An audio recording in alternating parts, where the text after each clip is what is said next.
بسم اللہ الرحمن الرحیم۔ ناظرین، آج کا چوتھا ویلاگ، پیج 192، سیرت النبی جلد 100، اردو زبان میں سرور عالم صلی اللہ علیہ وسلم کی سیرت پر جامع ترین کتاب سیرت النبی صلی اللہ علیہ وآلہ وسلم۔ رائٹر ہیں اس کتاب کے علامہ شبلی نعمانی رحمۃ اللہ علیہ، علامہ سید سلیمان ندوی رحمۃ اللہ علیہ، جلد 100۔ بسم اللہ الرحمن الرحیم، الحمد للہ رب العالمین، والصلاة والسلام علی سید المرسلین وعلی آلہ واصحابہ اجمعین۔ Vlog number 4۔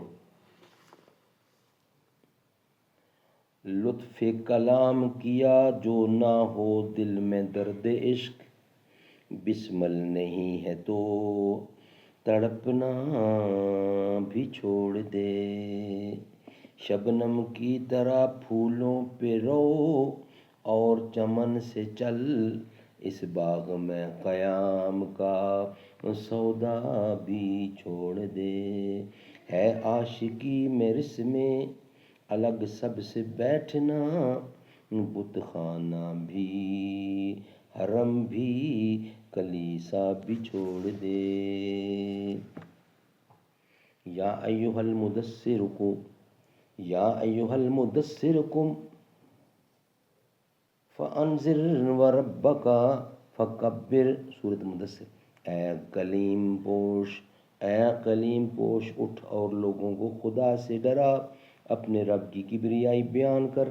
اس کے بعد مسلسل وحی نازل ہوئی، اس کے بعد مسلسل وحی نازل ہونی شروع ہو گئی،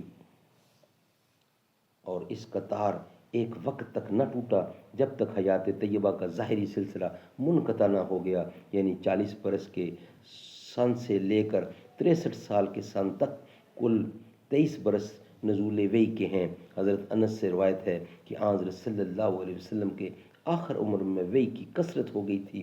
محدثین نے اس کی وجہ یہ بتائی ہے کہ چونکہ مسلمانوں کی کثرت ہو گئی تھی، اطراف ملک سے وفود کا سلسلہ جاری ہو گیا تھا، احکام اور لوگوں کے استفسارات بڑھ گئے تھے، اس لیے مخاطبہ الہی کی ترقی بھی اس کے ساتھ ضروری تھی۔ سبحان اللہ۔ ناظرین، یہ تھا چوتھا ویلاگ۔ انشاءاللہ 5ویں ویلاگ میں اس کا بقیہ حصہ آپ کے سامنے رکھیں گے۔ سرتاج نبی دی صداقت نوں، سرتاج نبی دی خلافت نوں، چوں یاراں نے تھمکایا ہے۔ جنہیں اپنے دور اندر وارنگ اسلام نوں لایا ہے۔ صدیق نوں تاج صداقت دا پایا فاروق عدالت نے، عثمان حیا ہے سخاوت دا حیدر کرار شجاعت نے۔ کردار نبی دے یاراں نے کیا رنگ اسلام جمایا ہے۔